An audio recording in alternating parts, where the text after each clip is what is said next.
지난 3주간 믿음이란 무엇인가에 대해서 살펴보았습니다. 믿음은 우리에게서 나오는 것이 아니라 즉 내 의지와 결단과 상관없이 하나님께서 택한 자녀들에게 선물로 주시는 것이다. 왜 그렇게 하셔야만 했는가? 여러 방면으로 살펴보았습니다. 오늘은 그 성경 전체를 아우르고 있는 하나님의 구원에 대한 경륜에 대해서 살펴보고자 합니다. 성경은 하나님께서 자신을 계시하신 책입니다. 그것을 위해서 여러 가지 사건과 여러 가지 인물들을 등장을 시킵니다. 그래서 우리 눈에는 보이는 사건과 그 보이는 사람이 이렇게 보이게 돼 있죠. 그래서 성경을 통해서 우리가 놓쳐서는 안 되는 게 그 배후에서 그들을 등장시키시고 그 일을 이루어 가시는 그 하나님, 그리고 그렇게 하시는 하나님의 의도가 무엇인지 알아가는 일에 우리의 관심이 집중되어야만 합니다. 그 구약의 이스라엘 백성 그리고 신약의 유대인들 성경의 지역적인 것에 빠져서 하나님이 행하시는 그 구원의 큰 그림을 그리는데 실패했습니다. 그래서 하나님의 구원에 참여하지 못했다는 그 교훈을 우리는 한순간도 잊어서는 안 됩니다. 오늘 다룰 주제는 하나님의 경륜에 대해서, 그리고 하나님의 창조, 그 창조를 통해서 하나님의 의도가 무언가, 하나님의 계획이 무엇인가 살펴볼 거고요. 또 인간의 범죄가 과연 어떻게 해서 이게 시작이 된 건가. 여기서 이제 많은 사람들이 혼란을 겪죠. 병 주고 약 주는 하나님으로 알아요. 어느 면으로 보면 맞습니다. 죄를 안 짓는 자로 하시면 돼요. 사탄도 등장 안 시키면 돼요. 근데 그렇게 하셨어요. 왜 그러셨을까? 왜 이렇게 혼돈의 세상, 내가 하나님이라면 난 이런 세상 이렇게 안 만들어, 흔히 하는 생각들이죠. 과연 그럴까에 대해서 살펴보고요. 그리고 마지막으로 하나님의 언약이라는 그 큰 주제들을 다뤄보도록 하겠습니다. 오늘은 제7과입니다. 하나님의 창조, 인간의 범죄, 그리고 하나님의 언약이라는 제목으로 보겠습니다. 그 첫 번째, 하나님의 계획, 하나님의 경륜, 한 구절 보겠습니다. 에베소서 3장 8절에서 11절. 모든 성도 중에 지극히 작은 자보다 더 작은 나에게 이 은혜를 주신 것은 측량할 수 없는 그리스도의 풍성함을 이방인에게 전하게 하시고 영원부터 만물을 창조하신 하나님 속에 감추어졌던 비밀의 경륜이 어떠한 것을 드러내게 하려 하심이라. 이는 이제 교회로 말미암아 하늘에 있는 통치자들과 권세들에게 하나님의 각종 지혜를 알게 하려 하심이니 곧 영원부터 우리 주 그리스도 예수 안에서 예정하신 뜻대로 하신 것이라. 이 짧은 구절 안에 담겨진 그 어휘들을 쭉 보시면 이거 감당하기가 쉽지 않은 것들이구나, 금방 느끼셨을 겁니다.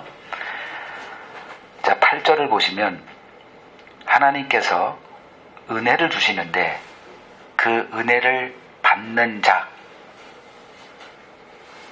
모든 성도 중에 지극히 작은 자보다 더 작은 나, 이런 사람들이 은혜를 받습니다.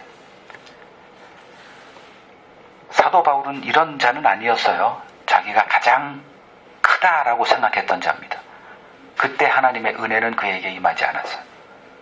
그 은혜가 임한 것은 그가 쌓아온 성이 무너졌을 때입니다.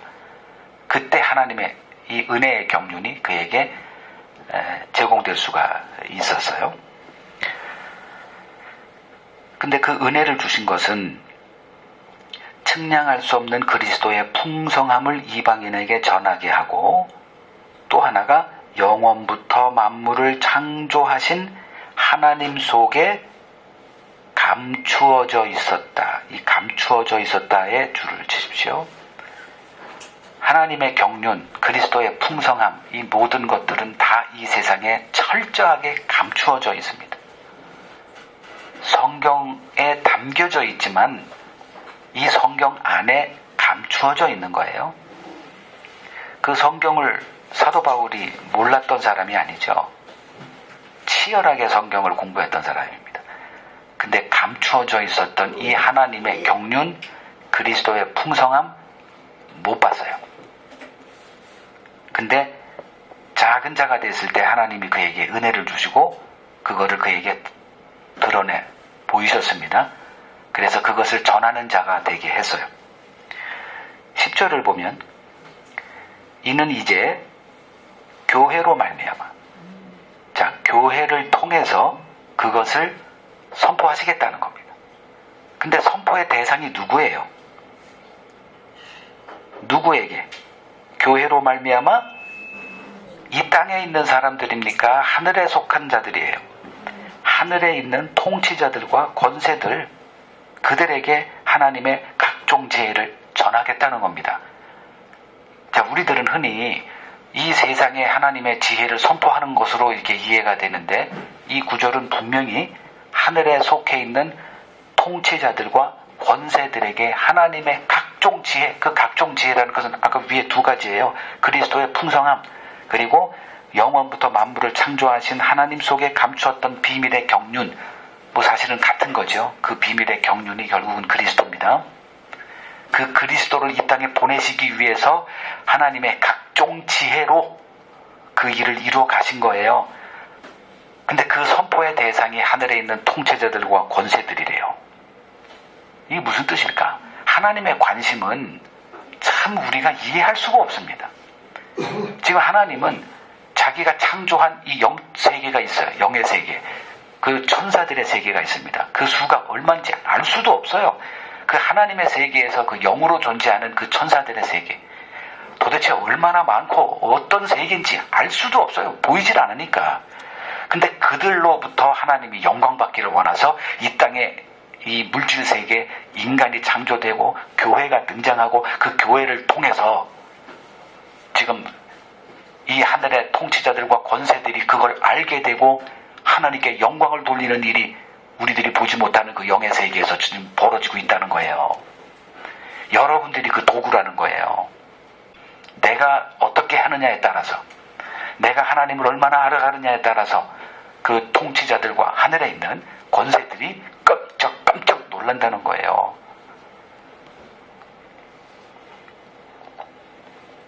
교회에 부여된 본질적인 사명이 무엇이냐? 하나님의 각종 지혜를 알아가는 겁니다. 이게 우리에게 주어진 임무예요.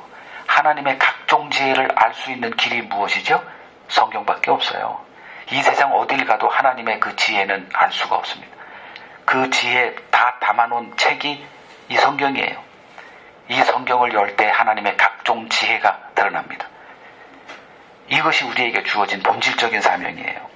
하나님의 각종 지혜를 알아가고 그 하나님의 각종 지혜를 선포하는 그 일.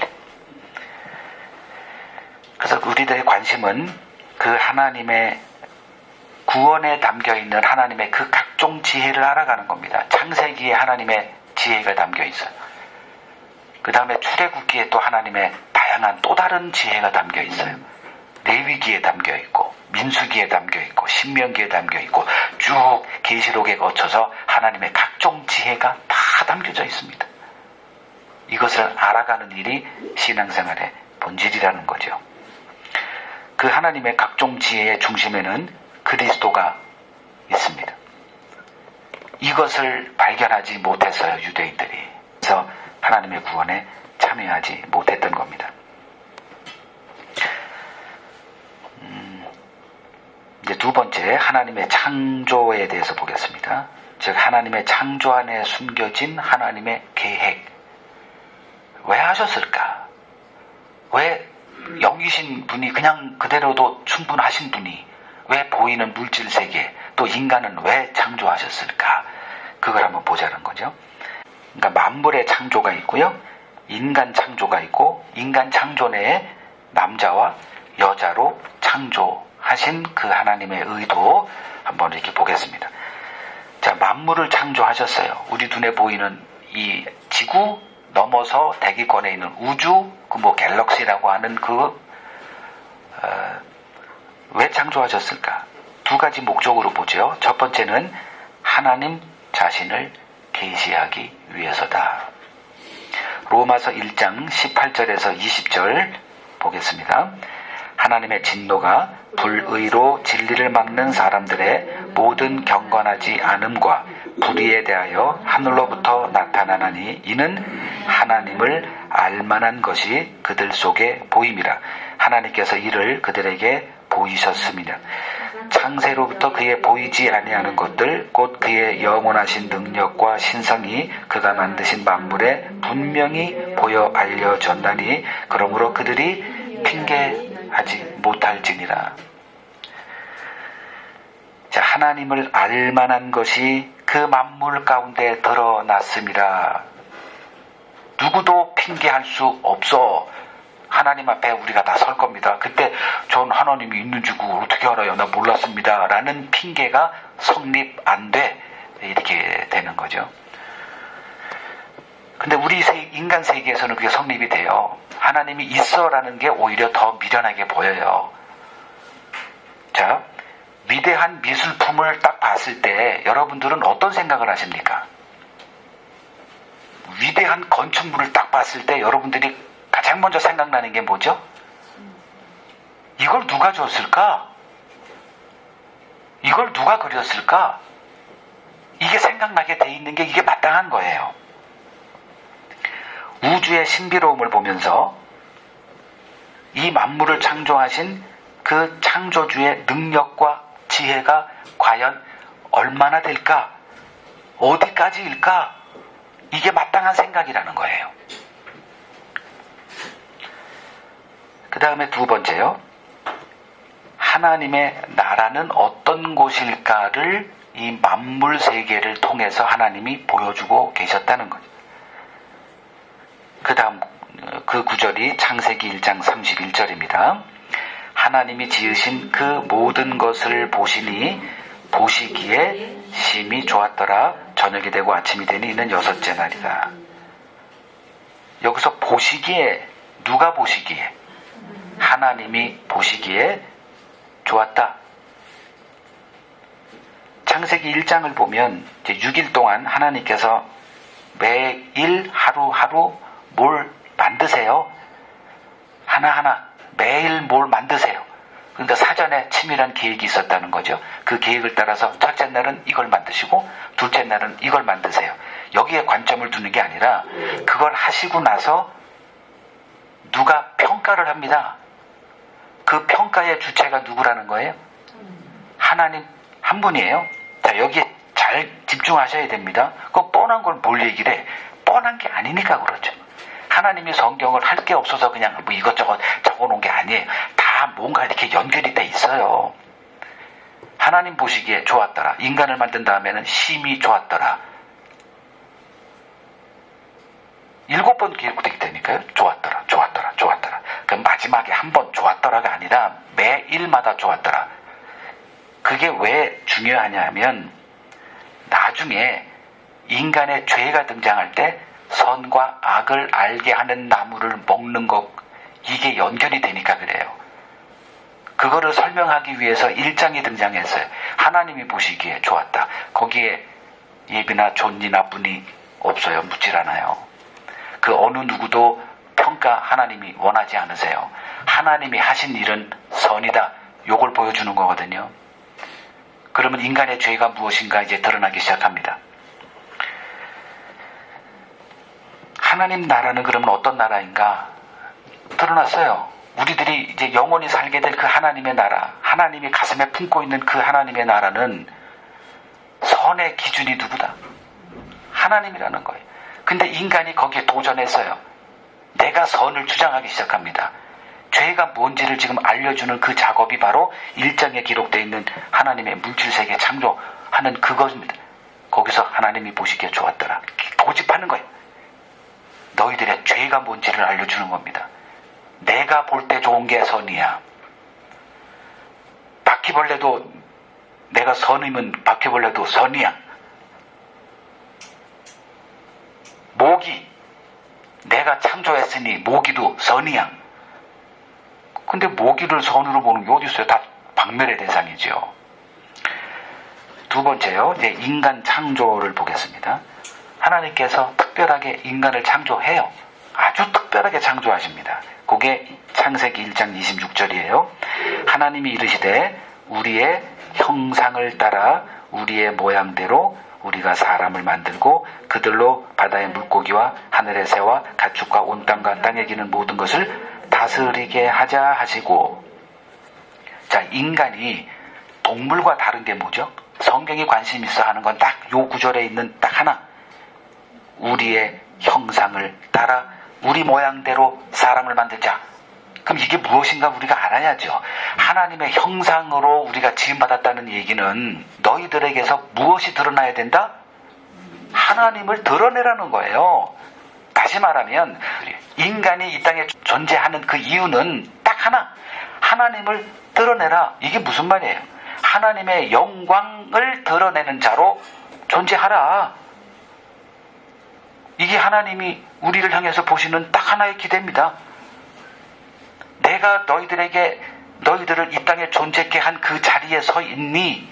이게 하나님의 형상대로 지음받은 인간에게만 부여된 유일한 하나님의 의도예요.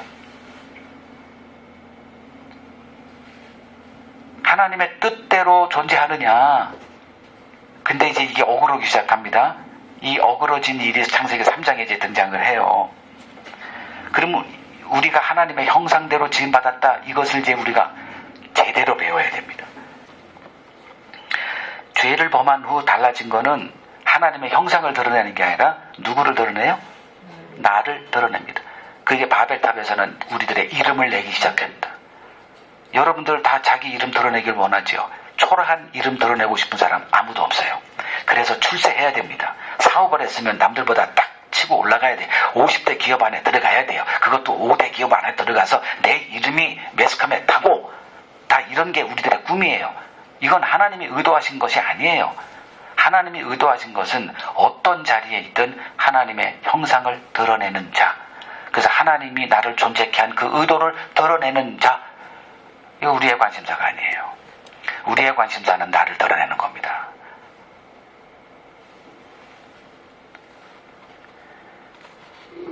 그 다음 신약에서 이제 하나님의 형상이 나와요. 골로새서 1장 15절. 그는 보이지 아니하는 하나님의 형상이시요 모든 피조물보다 먼저 나신 이시니. 예수님을 보이지 않는 하나님의 형상이라고 얘기를 합니다. 그럼 하나님의 형상을 드러낸 자는 이 지구상에 유일하게 딱 한 분, 하나님의 아들이 인간의 몸으로 오신 예수, 그분이 하나님의 보이지 않는 형상이래요. 그러면 그분의 삶은 어떤 삶이었는가? 하나님이 그가 이 땅에 오게 한 그 의도에서 1mm, 1초도 벗어난 적이 없어요. 지난 우리가 요한복음 한 1년 반 동안 하면서 낱낱이 살폈습니다. 예수를 한마디로 딱 봐라. 인간과 다른 하나의 특징이 있으면 뭐든 자기 뜻이 아예 없는 분이었다. 그 다음에 하나님이 남자와 여자로 창조하셨습니다. 이걸 또 우리는 다른 거로 해석하죠. 성경이 하나님이 남자와 여자로 창조하신 의도는 무언가 보겠습니다. 창세기 1장 27절. 하나님이 자기 형상 곧 하나님의 형상대로 사람을 창조하시되 남자와 여자를 창조하시고. 왜 하필이면 남자 여자로 창조하셨을까? 뭐 흔히 생각하는 건 종족 보존 아닙니까? 결혼해서 하되 너희 눈에 맞는 사람들 이렇게 해서 종족 보존하고 가정을 이루고 행복하게 살다가 또 자손이 이루어지고 우리 가문 커지고 뭐 이런 것들, 이게 우리들의 한계죠. 근데 창세기 22장 24절을 보면 이렇게 나와요. 이러므로 남자가 부모를 떠나 그의 아내와 합하여 둘이 한 몸을 이룰지로다. 이제 둘이 합하여 그러면 결혼을 얘기를 해요. 그래서 이게 교회 다니는 분들은 결혼식이 있으면 담임 목사 초대해서 주례도 하게 하고, 그때 이 구절을 많이 이렇게 읽고 행복하게 사세요. 뭐 여러분들 뭐 싸울 때도 있겠지만 뭐 서로 용납하시고 다 그렇게 행복한 가정에 지친 그러한 덕목을 이렇게 얘기하죠. 하나님의 뜻은 그거 아니에요. 전에도 몇 번 얘기했지만 하나님 우리가 이 땅에서 행복하고 단란하고 안전하게 사는 게 목적이 아니세요. 하나님의 관심사는 천국입니다. 거기에 합당한 자로 만들기 위해서 이 세상을 지금 경영하고 계세요. 그걸 지금 우리가 배우자는 거예요. 그러면 남자 여자를 만드신 하나님의 뜻은 뭘까? 한 몸을 이루라. 한 몸을 이루라. 몸소리예요. 하나가 된다. 되고 있습니까? 하나가 되는 조건이 뭘까요? 알아가는 겁니다. 결혼해서 자기 행복 추구해가지고는 아는 게 안 돼요. 서로 아세요? 얼마나 오랫동안 30-40년 동안 사셔서 상대방을 알아가고 있습니까? 알아가는 그것이 없다면 하나가 안 돼요. 근데 우리는 알아가는 거에 관심 없어요. 얼마나 행복하는 거에만 관심이 있어요. 인간의 행복이 우리를 망하게 만들어요. 그 행복해야만 된다는 것 때문에 우리가 모든 것들이 다 어그러집니다. 그래서 이스라엘 백성도 하나님의 손만 바라봤어요. 하나님의 얼굴을 바라보고 하나님이 어떤 분인가, 하나님이 지금 왜 우리에게 이러한 복도 줬다가 또 뺏어가고 저주를 주고 왜 그러는 거야 라고 하는 하나님의 그 머릿속에 있는 하나님의 그 의중을 알아가는 거에 일절 관심 없었어요. 우리가 고난당할 때 하나님 왜 원망이나 하고 불평이나 하고 그랬지, 하나님을 알아가는 데는 없어요. 하나님은 우리를 이 땅에서 행복하게 하는 데 관심 없어요. 하나님을 알아가는 자로 만드는 거에만 관심이 있어요. 얼마나 하나님을 알아가고 계세요. 자, 여자와 남자를 만드시고 하나 되라고 하는 그 하나님의 뜻 안에는 무엇이 있냐면, 장차 이 땅에 우리의 참 신랑으로 오실 그리스도와 하나 되게 하는 그 목적을 바라보시고 수천 년 전에 한 몸 되라, 이 하나님의 의중이 있다라는 거예요. 이제 그리스도가 왔습니다. 그리스도가 오셔서 하나님의 약속이 다 성취가 됐어요. 그리고 그 성취된 그 약속을 또 우리는 예수 믿었으니 천국 가겠지로만 또 생각해요. 다 자기 행복밖에 몰라요. 천국은 좋은 곳이었겠지. 좋은 것이어야 돼. 우리가 그리는 천국은 미안하지만 없습니다. 그래서 하나님이 그리시는 그 천국을 알아가야 돼요. 그래서 그 천국은 어떤 곳이냐? 그리스도와 한 몸 된 자들의 나라래요. 이걸 이해하십니까? 그리스도와 한 몸 된 자. 그래서 성경은 그리스도와 연합된 자라고 얘기를 합니다. 구약에도 이스라엘 백성들을 하나님은 나의 아내, 나는 그들의 남편이라고 얘기하세요. 한 몸 된, 근데 그 한 몸을 그들이 다 거부했어요. 한 몸 되는 것을 다 거부했습니다. 죄가 들어온 후 인간은 하나 될 수 없는 자로 존재해요. 제가 한 몸 되라고 얘기하는 게 아니에요. 한 몸 되게 하시는 분이 따로 있다라는 거죠.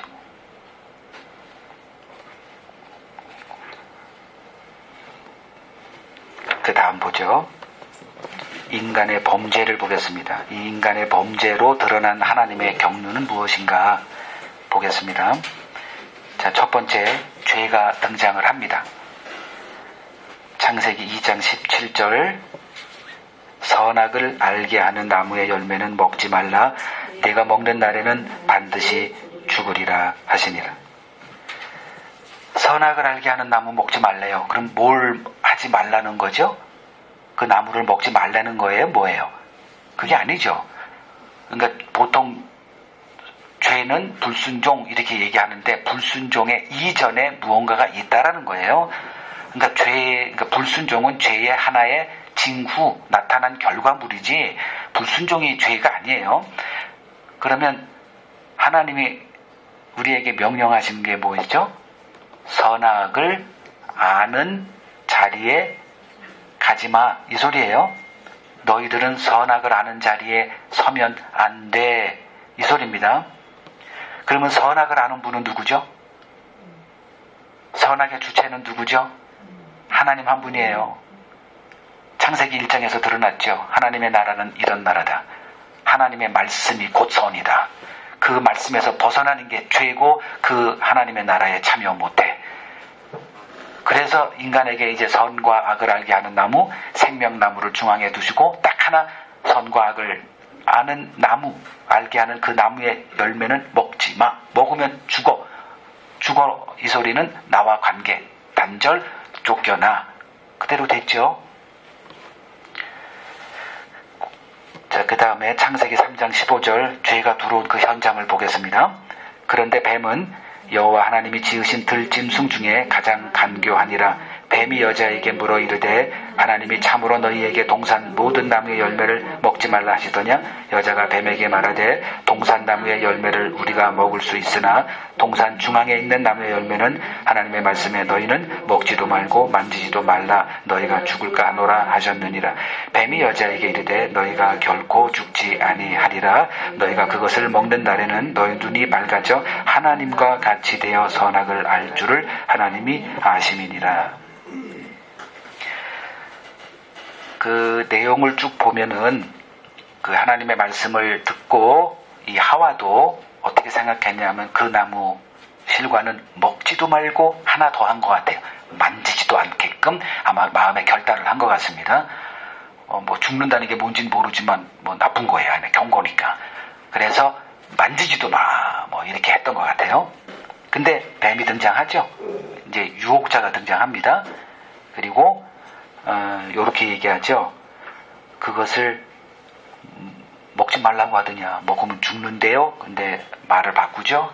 결코 안 죽어. 그 하나님이 어떤 의도가 있기 때문에 그렇게 먹지 말라고 한 거야. 안 죽어. 먹으면 너희 눈이 밝아져 어떻게 돼요? 하나님과 같이 돼. 이게 돼요. 그래서 선악을 아는 자가 돼. 하나님과 같이 돼서 선악을 아는 자가 된다. 이게 같이 엮여져 있는 거예요. 그러니까 뱀이 하와에게 요구했던 게 뭐죠? 하나님의 말씀 밖의 세계를 한번 맛을 봐. 요거예요. 우리들의 호기심이 있죠. 금지하면 반드시 그걸 해보고 싶은 게 인간의 욕망이에요. 그래서 하나님의 말씀의 세계에 지금 살고 있어요. 그래서 만지지 말라까지가 이렇게 경계까지 했는데 와서 아니야 이렇게 얘기하는 걸 보고 이제 하나님의 말씀 밖의 세계는 과연 뭘까? 여러분 같으면 안 가겠습니다. 저라도 가죠. 궁금해서라도. 그 밖의 세계 문 닫고 이 안에만 있어. 근데 문 밖의 세계가 뭔지 몰라요. 그 궁금한 거예요. 시간이 지나가면 갈수록. 그 뭐지 한번 만져보고 싶고 먹어보고 싶고 경험해보고 싶고 뭐 결혼 생활도 있잖아요. 그 울타리를 다 이렇게 그 울타리 밖의 세계 아유 경험해보고 싶어요. 그 넘어갔어요 이제. 자, 두 번째 범죄한 인간. 창세기 3장 7절을 보죠. 이제 먹었습니다. 이에 그들의 눈이 밝아져 자기들이 벗은 줄을 알고 무화과 나무 잎을 엮어 치마로 삼았더라. 자, 선악과 먹지 말라고 그랬습니다. 근데 먹었네요. 자, 먹고 나서 그들에게 드러난 결과가 있어요. 뭐죠? 어떤 사람으로 바뀐 거예요. 잘 보세요. 지금 선악과를 먹었더니 입었던 옷이 벗어진 건가요? 아니죠. 그 이전에도 벗은 자로 있었어요. 근데 그게 문제가 되더라 이거죠. 그럼 인간이 어떻게 변화된 거예요? 어떤 자로 변화됐죠? 하나님의 말씀을 준행하는 자가 아니라 하나님의 말씀을 뭐하는 자? 평가하는 평가자로 바뀐 거예요. 이게 하나님과 같이 돼서 선악을 아는 자가 된 겁니다. 하나님의 말씀을 이제 평가하기 시작합니다. 하나님의 말씀 안에 살았을 때 죄가 등장하기 전에 그들은 하나님의 말씀이 곧 선이라는 것을 배운 사람들이에요. 그래서 하나님의 말씀의 질서 안에 있습니다. 그 자리에 있어요. 하나님의 말씀에 서라, 서 있어, 가라, 갑니다. 근데 어느 순간에 죄가 들어왔어요. 그래서 하나님과 같이 되어 선과 악을 아는 자가 됐습니다. 그럼 내 평가가 나오는 거예요. 하나님이 하라는 것에 대해서 평가가 돼. 그 대표적인 게 하나님의 원래 모습은, 창조한 인간의 원래 모습은 옷을 입지 않아요. 그냥 그렇게 살았어요. 근데 자기가 죄로 이렇게 죄에 오염이 된 후에 딱 한 게 뭐야? 내가 왜 벗고 있어야 돼? 평가하기 시작합니다. 그래서 가리는 자가 된 거예요. 자, 이런 일들이 참 많습니다. 제가 두 가지만 보죠. 그 구약에 보면 이제 하나님께서 애굽에서 이스라엘 백성들을 건져내고 가나안 땅, 약속의 땅을 주겠다고 해서 그 홍해를 건너서 이제 그 사막으로 이렇게 왔죠. 거기서 하나님의 율법을 받고 1년 지내고 이제 가나안 땅에 들어가서 그걸 취하면 돼요. 그 도착한 장소가 가데스입니다. 그 가데스에 도착하자 사람들이 이제 또 정탐꾼을 40일 보내요.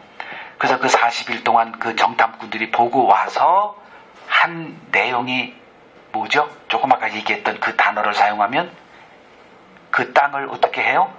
자기들이 평가하기 시작합니다. 그 땅이 악하다라고 이렇게 악평을 했다 그랬잖아요. 악하게 평가했다. 하나님이 주시는 곳은 선한 곳입니다. 좋은 곳이에요. 그냥 들어가면 돼요. 근데 자기들이 스스로 판단하기 시작합니다. 하나님이 약속했고 그 땅은 좋은 곳이다 했는데도 인간이 보고 평가를 해요. 여러분들이 태어난 모습은 한국 사람이고 여기는 여자고 여기는 남자예요. 그리고 어떤 사람은 가난한 집에서 태어나고 어떤 사람은 부자 집에서 태어나요. 어떤 사람은 조연아처럼 대한항공 그 로얄 패밀리로 태어나서 그냥 삶이 갑질 맘대로 해요. 근데 사람들이 평가를 하기 시작합니다. 왜 나는 이렇게 태어났어? 왜 나는 이런 얼굴로 태어났어? 왜 나는 이렇게 병약하게 태어났어? 다 평가를 해요. 하나님이 이 땅을 다스린다는 이 하나님의 그 통치를 우리들의 언어, 우리 생각이 다 거부를 하기 시작합니다. 내가 원하는 그림이 따로 있어요. 그러니까 충돌이 벌어지죠. 이게 죄 안에 놓여있는 인간의 실체라는 거예요. 평가하는 겁니다. 왜 이 사람하고 만났을까? 왜 하필이면 이런 사람하고 결혼했을까? 왜 하필이면 또 이럴까? 뭐 계속 우리들이 평가해요.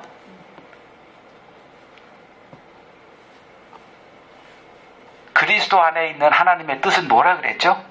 데살로니가전서에 있는 거 항상 기뻐하라, 범사에 감사해라, 쉬지 말고 기도해라. 이것이 그리스도 예수 안에 있어서 너희를 향한 하나님의 뜻이다. 이게 가능합니까? 아니 지금 죽겠는데 감사하래, 기뻐하래. 그래서 기도하라는 겁니다. 기도해서 이렇게 있게 하신 하나님의 선하신 뜻이 무엇인지를 기도해야죠. 하나님의 뜻을 구해야죠. 제 인생은 그 해답 찾는 인생이었어요. 계속. 여러분도 동일합니다. 왜 이럴까? 왜 지금 그렇게 살아왔는데 지금 현재 놓여있는 이 처지가 뭐지? 묻게 돼 있어요. 물어야 됩니다. 하나님의 뜻이 무엇인가? 그 하나님의 선을 찾아가는 길이 우리들에게 부여된 일이에요. 또 한 사람이 있죠. 요셉이 있습니다. 형들한테 미움을 받아요. 근데 꿈이 꾸어졌어요. 뭐 꿈을 꾸라고 얘기하는데 보통 그 세미나나 이렇게 수양회 가면 꿈을 좀 가지세요. 그거는 세상 사람들이 하는 거고 요셉이 꿈을 꾸고 싶어서 꾼 게 아니라 꿈이 꾸어진 거예요. 하나님이. 그 꿈 때문에 그의 인생이 상상도 할 수 없는 그 고난의 연속을 갔고요. 그럼 계속 물어봐야죠. 왜 이렇게 되지? 나 왜 이렇게 넘어져도 코가 깨지지? 왜 인생이 이래? 근데 그 꿈대로 되어지더라고요. 결국은 총리가 되고 총리가 돼서 이제 하나님이 나를 이렇게 복 주려고 이랬구나. 이게 아니었죠. 어느 순간에 자기 형들이 자기 앞에 엎드리고 있는 거예요. 그때 꿈이 생각났겠죠. 내 인생의 한순간 한순간이 그 하나님의 뜻 안에서 되어진 거구나. 그래서 그 미움의 대상이고 나한테 그렇게 미워하고 나를 팔아먹고 그 미움의 용광로가 한순간에 싹 사라지고 품기 시작합니다. 형들은 믿질 못해. 요놈이 우리를 언젠가 죽일 거야. 하나님의 용서를 경험한 요셉을 알지를 못해요. 결국 다 품고 요셉이 그들을 생명의 구원자로 역할을 하잖아요. 그래서 그들을 고센 땅으로 있다가 결국은 하나님이 다시 출애굽하는 그 경륜의 도구로 사용을 했어요. 우리들의 삶이 그런 거 아닙니까? 하나님의 뜻의 도구예요. 하나님의 형상대로 그 자리에 서 있어라. 그러면 하나님이 너를 통해서 뭔가를 하셔. 너희들의 행복과 너희들의 꿈이 성취되는 게 아니라 하나님의 꿈과 하나님의 계획이 이루어지는 그 도구로 사용되는 게 우리들의 행복이고 기쁨이더라. 그 보온을 보여준 분이 예수님이셨습니다. 자, 범죄한 인간 두 번째 구절, 창세기 3장 8절에서 10절. 그들이 그날 바람이 불 때 동산에 거니시는 여호와 하나님의 소리를 듣고 아담과 그의 아내가 여호와 하나님의 낯을 피하여 동산나무 사이에 숨은지라. 여호와 하나님이 아담을 부르시며 그에게 이르시되 내가 어디 있느냐? 이르되 내가 동산에서 하나님의 소리를 듣고 내가 벗었으므로 두려워하여 숨었나이다. 자, 선악과를 맛본 결과로 지금 어떤 모습이 나왔는가? 하나는 평가자가 됐어요. 벗은 게 자연스럽지가 않아요. 그래서 옷을 입어야만 됩니다. 그 다음에 두 번째는 하나님을 두려워하는 자가 된 거예요. 그래서 스스로 피하는 자. 스스로 하나님 앞에 나아가질 못해요. 범죄한 사람은 늘 이렇습니다. 내가 어떤 사람과 언약 속에 사는데 내가 그 언약을 어겼을 때 그 사람을 피해요. 그 사람을 두려워하게 되어 있습니다. 이건 우리가 범죄한 대가를 우리가 맛봐야 돼요. 그 이전에 하나님을 상대하는 것은 아무런 문제가 없었어요. 그냥 하나님과 대화하고 하나님께 나아가는 게 아주 자연스러운 것이었어요. 그런데 선악과를 먹고 나서 내가 평가자가 되고 나서 모든 것들을 내 판단대로 평가하기 시작한 후에 우리는 하나님을 피하고 하나님을 두려워하는 자가 되어버렸습니다. 이제 하나님 앞에 나아갈 수 없는 자가 된 겁니다. 그렇다면 죄의 결과를 보겠습니다. 창세기 3장 22절에서 24절. 여호와 하나님이 이르시되 보라 이 사람이 선악을 하는 일에 우리 중 하나같이 되었으니 그가 그의 손을 들어 생명나무 열매도 따먹고 영생할까 하노라 하시고 여호와 하나님이 에덴 동산에서 그를 내보내어 그의 근원이 된 땅을 갈게 하시니라. 이같이 하나님이 그 사람을 쫓아내시고 에덴 동산 동쪽에 그룹들과 두루 도는 불칼을 두어 생명나무의 길을 지키게 하시니라. 에덴 동산에서 이제 추방을 시켰다. 이게 하나님과의 관계가 이제 끊어졌다. 이제 그거예요. 이제 에덴 동산 안의 세계는 아담과 하와만이 경험했고, 에덴 동산 밖의 세계는 모든 인류가 경험한 세계입니다. 우리가 태어나서 지금까지 살아온 것은 에덴 동산 밖의 세계지, 안의 세계는 기록 외에는 몰라요, 우리는. 그 쫓겨난 이유가 뭐냐? 이 사람이 선악을 아는 일에 우리 중 하나같이 되었다는 겁니다. 불순종 그게 아니라 선악을 아는 그 자리에 그들도 같이 섰네. 이게 뭐예요? 하나님께 대적하는 자가 됐다는 거예요. 그래서 우리는 하나님의 반역한 자로 서 있습니다. 피조물의 자리를 스스로 거부하고 다 창조주 그 선과 악을 평가하는 자리로 다 존재해요. 그래서 하나님이 우리와 함께 할 수가 없는 거예요. 피조물의 자리란 하나님의 말씀이고 선이고 하나님의 말씀 밖에 있는 것이 악이다라는 것을 인정하는 그 자리입니다. 하나님이 우리에게 지금 그것을 이루어 가세요. 우리의 마음을 그러한 사람으로 만들어 가십니다. 마음을 가난하게 하시고 애통하게 하시고 온유하게 하시고 다 그 작업을 하나님이 이루어 가세요. 자, 이제 네 번째 주제 언약에 대해서 보겠습니다. 이 언약에 대해서 여러분들이 제대로 이해할 때만 성경이 보이기 시작합니다. 언약이라는 것은 이런 거예요. 자, 이제 지금까지 우리가 믿음에 대해서 무엇인가를 배웠습니다. 믿음은 하나님이 택한 자녀들에게 주시는 선물이더라. 이것은 이제 아셨을 거예요. 그러면 믿음이 주어진 이후의 삶에 대해서 어떻게 얘기를 하느냐 하면은, 이제 믿음이 주어졌으니 이제 나머지는 네 몫이야. 보통 이렇게 얘기를 해요. 너희들의 원죄도 해결됐고 이제 그리스도를 알게 하는 그 작업도 끝났고 이제 무엇이 구원인지도 알았고 하나님의 뜻도 알았으니 그 나머지는 이제 네 하기에 달렸어. 가 아니라, 이 언약이 등장했을 때는 그 이후에서 끝날까지 하나님의 계획 가운데 하나님이 그들과 함께 하시고 하나님이 그들을 붙드시고 또 하나님을 알게 하는 과정이 있고, 그 과정 속에서 하나님이 항상 함께해서 구원을 완성하시더라가 언약에 담겨있는 핵심 메시지입니다. 그것을 배워가는 거예요. 지금 하나님이 어떤 일을 하시더냐, 그래서 구약 신약 거기에서 하나님이 행하신 일들 하나하나를 패턴으로 보고 내 삶에 적용하면 되는 겁니다.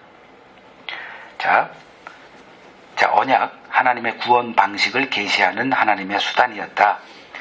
첫 번째, 여자의 후손이 등장합니다. 창세기 3장 15절, 내가 너로 여자와 원수가 되게 하고 내 후손도 여자의 후손과 원수가 되게 하리니 여자의 후손은 내 머리를 상하게 할 것이요 너는 그의 발꿈치를 상하게 할 것이니라. 자, 여기서 여자와 원수가 되게 하고 또 여자의 후손과 이렇게 나와요. 그러니까 여자가 있고 여자의 후손이 있습니다. 그럼 여자는 뭐고 여자의 후손은 뭐죠? 여자는 여자의 후손이 이 땅에 등장하게 하는 그 계보를 얘기를 해요. 여자, 이스라엘, 오늘날은 교회, 이렇게 얘기를 하죠. 그러니까 하나님, 그리스도에게 속한 자들, 예를 들면 마태복음 1장에 나와 있는 아브라함과 다윗의 자손 예수 그리스도의 계보다 해서 그 나오는 그 사람들, 그거를 여자라고 얘기를 합니다. 여자.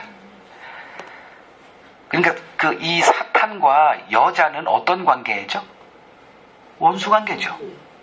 이 세상 다스리는 임금은 누구예요? 사탄이죠. 그러면 여자로 속한 우리들은 이 땅에서 어떤 삶이 예정되어 있다? 사탄의 쉴 수 없는 공격을 받는 위치에 놓여 있다쯤은 알고 있어야 됩니다. 왜 내가 고난을 당하지? 내 인생에 왜 이런 환난이 있지? 다 그런 것 때문에 벌어지는 거예요. 하나님의 언약 때문에 그렇습니다. 하나님의 언약 백성됨의 대가 지불이 바로 사탄의 미움의 대상이 되는 겁니다. 여자는 다른 거 없어요. 이 땅에 여자의 후손을 드러내는 일만 하면 돼요. 여자의 후손이 이미 우리는 2000년 전에 등장했죠. 그러면 오늘날 우리는 그 여자의 후손으로 등장하신 예수 그리스도를 이 세상에 등장만 시키면 돼요. 그걸 전도라기도 하고 섬김이라고도 하고 사명이라고도 하는 거예요.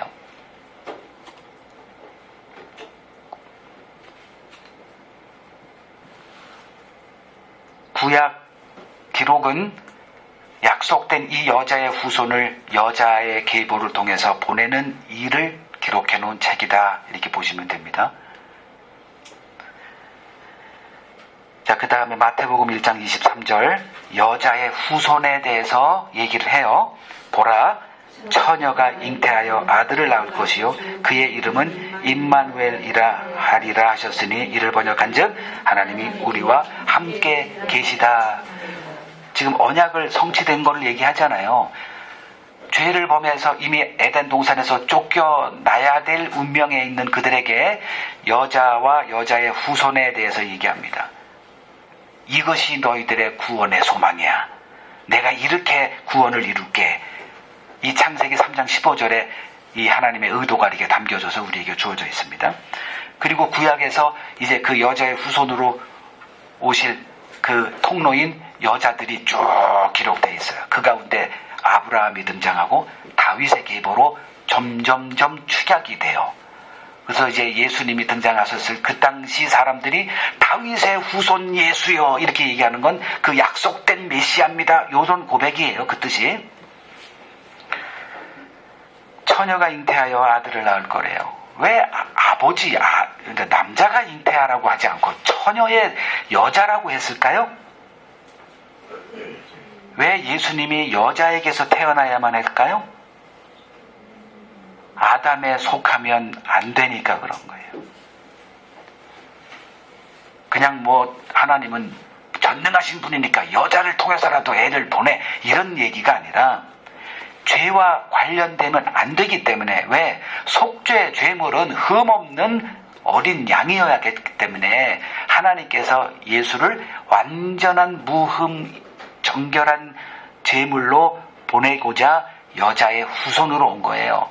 힘있는 무슨 정치적인 왕에 대해서 로마 제국의 식민지에서 건져주러 온 게 아니고, 우리들을 죄의 종에서, 죄의 저주에서 우리를 구원하고자 죄의 속죄 제물로 예수를 보내기 위해서 처녀의 몸으로 여자의 후손으로 오셔야만 했던 겁니다. 그 다음 이제 아브라함의 언약이 있고요. 그 다음에 시 언약 두 가지 보고 마칩니다.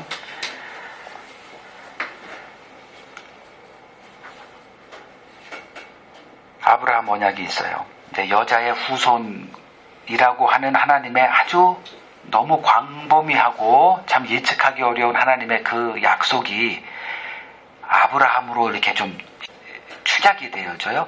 그 다음에 아브라함의 씨가 쭉 이어졌다가 다윗의 계보, 다윗의 씨로 등장을 해요. 그 씨, 다 단수예요. 싱귤러. 그 씨, 그것이 예수 그리스도로 연결이 된, 이것이 하나님의 언약이라는 거예요. 성경에서 이걸 보지 못하면 이제 인물 성경 공부, 히스기야 왕, 다윗 왕, 아브라함의 교훈, 더 이런 곳으로 가게 돼 있어요. 이거 다 의미가 없습니다. 그들은 여자의 후손을 보내기 위해 등장한 한 여자예요. 그 여자의 후손, 그것이 어떻게 하나님께서 이루어 가시는가만 보면 됩니다. 창세기 12장 1절에서 3절 봅니다. 여호와께서 아브라함에게 이르시되 너는 너의 고향과 친척과 아버지의 집을 떠나 내가 네게 보여줄 땅으로 가라. 내가 너로 큰 민족을 이루고 네게 복을 주어 네 이름을 창대하게 하리니 너는 복이 될지라. 너를 축복하는 자에게는 내가 복을 내리고 너를 저주하는 자에게는 내가 저주하리니 땅의 모든 족속이 너로 말미암아 복을 얻을 것이라. 이제 어느 순간에 아브라함이 등장을 해요. 다시 말씀드리지만 아브라함도 여자의 후손을 이 땅에 보내기 위한 한 여자에 불과한 사람이었다 이거죠. 그래서 그 하나님이 계속 그 언약을 이렇게 구체화시켜 가세요. 근데 그 아브라함을 어떻게 하냐? 너는 복이 될지라 해놓고 너를 축복하는 자는 복받고 너를 저주하는 자는 저주를 받아. 이렇게 지금 얘기를 하세요. 자, 아브라함이 복이다. 그리고 그 아브라함을 축복하는 자, 아브라함을 저주하는 자, 이게 무슨 뜻이에요? 아브라함에게 담겨져 있는 그 하나님의 언약에 눈이 열린 자들, 요거예요. 아브라함에게 담겨진 하나님의 그 언약을 이해하는 자들이 아브라함을 축복하는 자입니다. 자, 그 다음에 이제 좀 더 가봐요. 창세기 15장 5절에서 6절. 그를 이끌고 밖으로 나가 이르시되 하늘을 우러러 뭇별을 셀 수 있나 보라. 또 그에게 이르시되 네 자손이 이와 같으리라. 아브라함이 여호와를 믿으니 여호와께서 이를 그의 의로 여기시고. 이제 아브라함의 후손이, 아브라함의 아브라함의 후손들이 이제 여자인데 그 여자를 통해서 여자의 후손이 등장하고요. 그래서 우리는 그 여자에 속해야만 구원이 되어져요. 그리스도 안에 있기 때문에. 그러면 누가 과연 아브라함의 후손이더냐, 아브라함에게 속한 자가 누구더냐, 요거예요. 6절에 아브라함이 여호와를 믿으니 여호와께서 이를 그의 의로 여겼다. 아브라함이 뭘 믿었어요? 그냥 여호와를 믿었다는 말이 무슨 말입니까? 하나님의 약속을 믿은 거죠. 근데 하나님의 약속이 지금 뭐예요? 아브라함의 나이가 지금 한참 올라갔습니다. 75세에 부름받아서 더 나갔어요. 점점 나이가 들면 들수록 하나님의 약속은 점점 기백해져요. 근데 그 순간에 아브라함이 도무지 믿을 수가 없어요. 이제 포기. 내 집에서 기르는 다메섹의 종이 내 후계자가 되면 그냥 만족합니다. 이렇게 포기 상태에 있을 때 하나님이 나타나서 아브라함아 밖에 나가봐. 저 하늘의 무별을 세봐. 그 무별 셀 수 없을 만큼 후손을 내가 너에게 줄 거야 라는 이 말을 그냥 믿었다. 이 말이 무슨 말이에요? 믿을 수 없는 것을 믿은 이 믿음이 아브라함에게서 나온 것이더냐. 지금 그 얘기를 하고 있는 거예요. 그 믿음의 소유자가 바로 아브라함의 후손이라는 거예요. 그래서 바로 갑니다. 갈라디아서 3장 6절에서 9절. 아브라함이 하나님을 믿음에 그것을 그에게 의로 정하셨다 함과 같으니라. 그런즉 믿음으로 말미암은 자들은 아브라함의 자손인 줄 알지어다. 또 하나님이 이방을 믿음으로 말미암아 의로 정하실 것을 성경이 미리 알고 먼저 아브라함에게 복음을 전하되 모든 이방인이 너로 말미암아 복을 받으리라 하셨느니라. 그러므로 믿음으로 말미암은 자는 믿음이 있는 아브라함과 함께 복을 받느니라. 이 믿음은 아브라함이 하나님을 믿으니 하나님께서 그를 의롭다 하셨다. 여기서 아브라함에 드러난 믿음은 인간이 할 수 없는 그 믿음이에요. 불가능한데 그냥 믿어줘요. 믿음은 선물이기 때문에 하나님이 믿게 한 거죠. 그럼 신약에서 예수 믿음은 죄사함 받는다. 믿어집니까? 유대인들의 의롭다함을 받는 유일한 길은 율법을 행하는 거예요. 아무것도 행한 것이 없는데 예수를 믿었더니 예수님이 죄사함했다. 신성모독으로 다 그렇게 예수를 죽여버린 거죠. 그 믿음이 주어진 자, 그들이 바로 아브라함의 그 믿음의 소유자고 그들이 바로 아브라함의 후손이고 아브라함의 복이 그들에게 주어진다. 그 얘기를 하고 있는 거예요.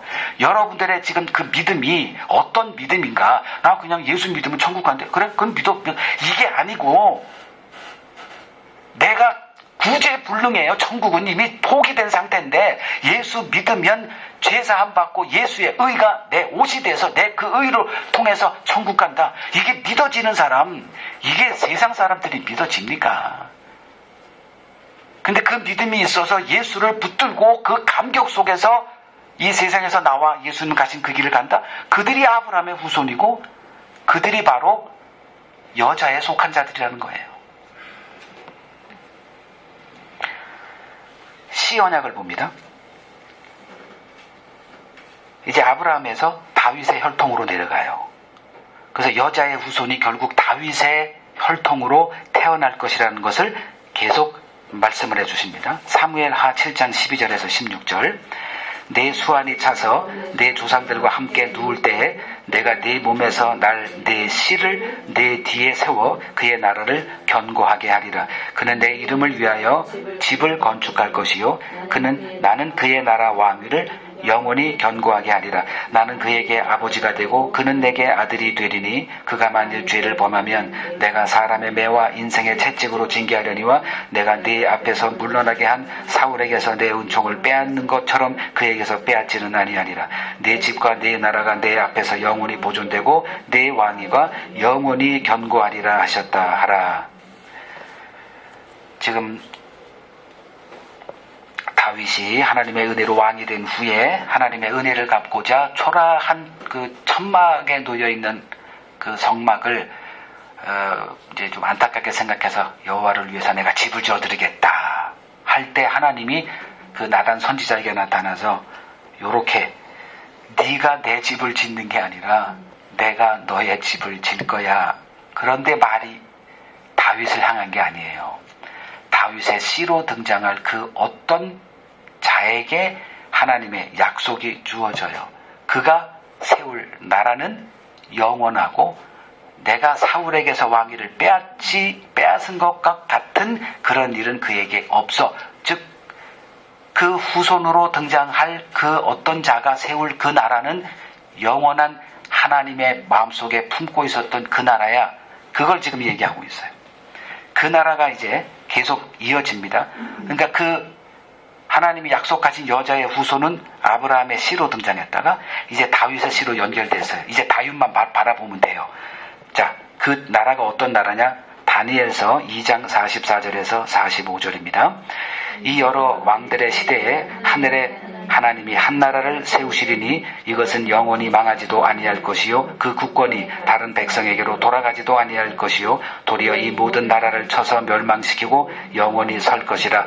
손대지 아니한 돌이 산에서 나와서 쇠와 놋과 진흙과 은과 금을 부서뜨린 것을 왕께서 보신 것은 크신 하나님이 장래 일을 왕께 알게 하신 것이라. 이 꿈은 참되고 이 해석은 확실하니이다. 인간이 세운 나라를 쇠, 놋, 진흙, 은, 금 이렇게 얘기를 해요. 강한 나라도 있고 조그만 나라도 있어요. 지금 미국같이 강한 나라, 중국같이 강한 나라도 있고 우리나라같이 좀 그래도 우리나라도 좀 세졌죠. 아주 그냥 후진 나라도 있어요. 아프리카 같은 나라, 동남아시아 못 사는 나라도 있어요. 또 흙도 있고 금으로 된 나라도 있어요. 그 모든 인간 세상을 어떤 나라가 등장해요. 그걸 다 무너뜨린대요. 근데 그 나라는 무슨 나라? 45절에 손대지 아니한 나라. 인간의 개입이 불어된 나라. 하나님에 의해서 되어질 나라. 근데 그 나라에 세울 자는 누구냐? 바로 여자의 후손으로 온 아브라함의 씨, 다윗의 씨로 등장할 그 어느 누구에 의해서 등장할 그 나라. 그 나라에 속하지 않으면 우리도 다 멸망한다는 거예요. 이게 하나님이 지금 꿈꾸고 있는 나라입니다. 그 나라가 어떤 나라냐? 바로 그리스도의 나라예요. 그리스도가 왕의 나라. 그리스도와 한 몸이 된 자들의 나라. 이게 예수 믿는 비밀입니다. 그래서 마태복음 1장 1절 신약의 첫 페이지를 딱 키면 제일 첫 부분에 뭐가 나와요? 아브라함과 다윗의 자손 예수 그리스도의 계보다. 이 얘기는 하나님의 언약을 이렇게 신실하게 지켜왔다. 우리가 바라봐야 될 게 뭐냐? 하나님의 언약이라는 거죠. 그 언약이 반드시 이루어지는구나. 하나님은 자신이 하신 말씀을 반드시 성취하시는 분이구나. 우리가 해야 될 건 다름없어요. 하나님의 그 언약 배우는 거예요. 그리고 하나님이 어떤 분인가를 알아가는 거예요. 그리고 그 언약 안에 그냥 서 있으면 돼요. 그 언약 백성이 그냥 하나님의 자녀가 되는 이 하나님의 구원을 말하고 있습니다. 누가복음 1장 31절에서 33절 보라 내가 잉태하여 아들을 낳으리니 그 이름을 예수라 하라. 그가 큰 자가 되고 지극히 높으신 이의 아들이라 일컬어질 것이요 주 하나님께서 그 조상 다윗의 왕위를 그에게 주시리니 영원히 야곱의 집을 왕으로 다스리실 것이며 그 나라가 무궁하리라. 이 땅에 아무리 좋은 나라가 있어도 손으로 지어지지 아니한 그 어떤 나라에 의해서 다 멸망을 당할 겁니다. 우리의 관심사는 내가 그 나라 백성인가 아닌가 이것만 보면 됩니다. 그 길이 예수 안에 한 몸이 되는 거예요. 이거를 예수를 믿어라 이렇게 얘기하는 겁니다. 마지막 구절 읽고 마칩니다. 요한복음 5장 39절 너희가 성경에서 영생을 얻는 줄 생각하고 성경을 연구하거니와 이 성경이 내게 대하여 증언하는 것이니라. 구약 성경이든 신약 성경이든 모두 여자의 후손으로 등장하신 예수 그리스도를 말하고 있다라는 것을 예수님이 지금 증언하고 있습니다. 교회는 그 예수 그리스도 한 분을 선포하는 곳이에요. 그 예수 그리스도를 알아갈 때 하나님의 언약이 얼마나 신실한 것인가. 그 예수 그리스도를 알아갈 때 우리는 딱 하나만 하면 됩니다. 하나님의 언약 안에 서 있으면 되는구나. 그 하나님의 언약이 우리 구원의 성취가 되는구나. 이것을 우리가 보게 될 것입니다.